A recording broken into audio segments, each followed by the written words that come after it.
نون قلم کی اور جو اہل قلم لکھتے ہیں اس کی قسم کہ اے محمد صلی اللہ علیہ وآلہ وسلم تم اپنے پروردگار کے فضل سے دیوانے نہیں ہو، اور تمہارے لیے بے انتہا اجر ہے، اور تمہارے اخلاق بڑے عالی ہیں۔ سو ان قریب تم بھی دیکھ لوگے اور یہ کافر بھی دیکھ لیں گے کہ تم میں سے کون دیوانہ ہے۔ تمہارا پروردگار اس کو بھی خوب جانتا ہے جو اس کے رستے سے بھٹک گیا، اور ان کو بھی خوب جانتا ہے جو سیدھے رستے پر چل رہے ہیں۔ تو تم جھٹلانے والوں کا کہا نہ ماننا۔ یہ لوگ چاہتے ہیں کہ تم نرمی اختیار کرو تو یہ بھی نرم ہو جائیں، اور کسی ایسے شخص کے کہے میں نہ آ جانا جو بہت قسمیں کھانے والا ذلیل اوقات ہے، تان آمیز اشارتیں کرنے والا، چغلیاں لیے پھرنے والا، مال میں بخل کرنے والا، حد سے بڑھا ہوا بدکار، سخت خو اور اس کے علاوہ بدذات ہے، اس سبب سے کہ مال اور بیٹے رکھتا ہے۔ جب اس کو ہماری آیتیں پڑھ کر سنائی جاتی ہیں تو کہتا ہے کہ یہ اگلے لوگوں کے افسانے ہیں، ہم ان قریب اس کی ناک پر داغ لگائیں گے۔ ہم نے ان لوگوں کی اسی طرح آزمائش کی ہے جس طرح باغ والوں کی آزمائش کی تھی، جب انہوں نے قسمیں کھا کھا کر کہا کہ صبح ہوتے ہوتے ہم اس کا میوہ توڑ لیں گے، اور انشاءاللہ نہ کہا۔ سو وہ ابھی سو ہی رہے تھے کہ تمہارے پروردگار کی طرف سے راتوں رات اس پر ایک آفت پھر گئی، تو وہ ایسا ہو گیا جیسے کٹی ہوئی کھیتی۔ جب صبح ہوئی تو وہ لوگ ایک دوسرے کو پکارنے لگے کہ اگر تم کو کاٹنا ہے تو اپنی کھیتی پر سویرے ہی جا پہنچو۔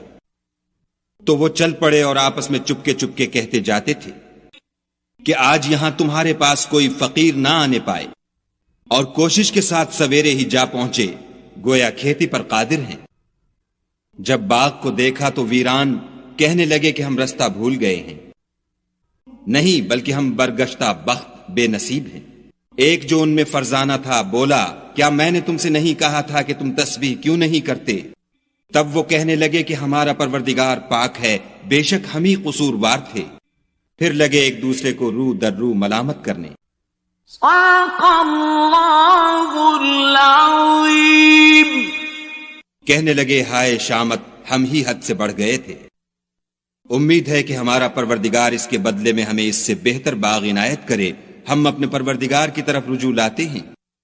دیکھو عذاب یوں ہوتا ہے، اور آخرت کا عذاب اس سے کہیں بڑھ کر ہے، کاش یہ لوگ جانتے ہوتے۔ پرہیزگاروں کے لیے ان کے پروردگار کے ہاں نعمت کے باغ ہیں۔ کیا ہم فرما برداروں کو نافرمانوں کی طرح نعمتوں سے محروم کر دیں گے؟ تمہیں کیا ہو گیا ہے، کیسی تجویزیں کرتے ہو؟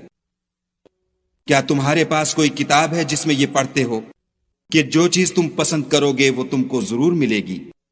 یا تم نے ہم سے قسمیں لے رکھی ہیں جو قیامت کے دن تک چلی جائیں گی کہ جس شے کا تم حکم کرو گے وہ تمہارے لیے حاضر ہوگی؟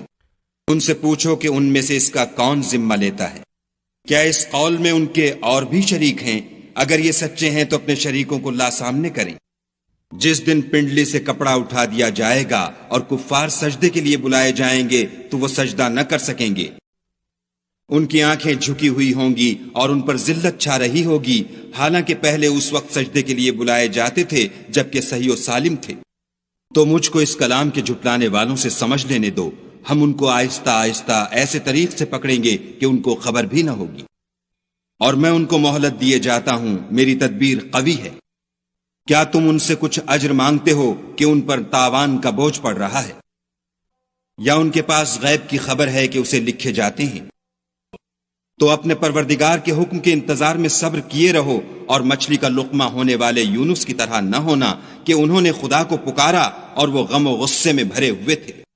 اگر تمہارے پروردگار کی مہربانی ان کی یاوری نہ کرتی تو وہ چٹیل میدان میں ڈال دیے جاتے اور ان کا حال ابتر ہو جاتا۔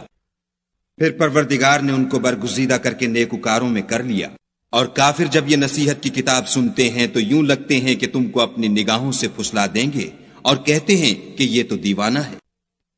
اور لوگو، یہ قرآن اہل عالم کے لیے نصیحت ہے۔